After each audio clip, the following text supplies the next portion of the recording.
జగన్ పై TDP MLA Chintamaneni fire అయ్యారు.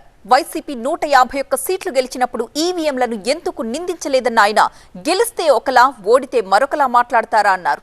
వైసీపీని ప్రజలు బంగాళాఖాతంలో విసిరేశారని, ఇప్పటికైనా జగన్ చౌకబారు ఆరోపణలు మానుకోవాలని అన్నారు. పవన్ ప్రజాపక్షపాతిగా ఉండాలని కోరుకుంటున్నానన్నారు చింతమనేని.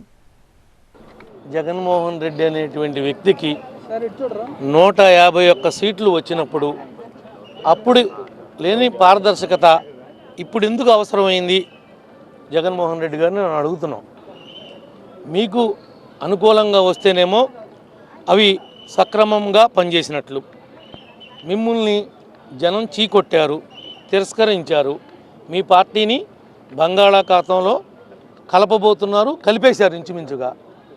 అలాంటి దాని నుంచి తప్పించుకోవడానికి ఏదో ఒక ఆత్మస్థైర్యాన్ని మీ నాయకులకి కార్యకర్తలకి నూరిపోయటానికి మాట్లాడేటువంటి చౌకబారు మాటలు తప్ప దీనిలో ఆయన మాట్లాడే దాంట్లో ఏ రకమైనటువంటి పస సబ్జెక్టు లేదని మేము భావిస్తూ ఉన్నాం.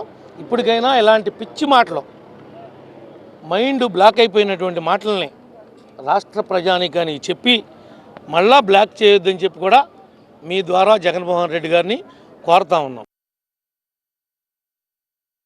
మా నియోజకవర్గంలో ఆయనకు సంబంధించినటువంటి కొల్లేరు ఉంది, ఆయన శాఖకు సంబంధించి ఆయనకు అవకాశం ఉన్న మేరకు రమ్మని రిక్వెస్ట్ చేస్తాం. అదంతా ఆయనకు అవగాహన చేసుకుంటారు. తప్పనిసరిగా ప్రజల పక్షపాతిగా ఆయన ఉంటారని పూర్తిగా మేము విశ్వసిస్తున్నాం.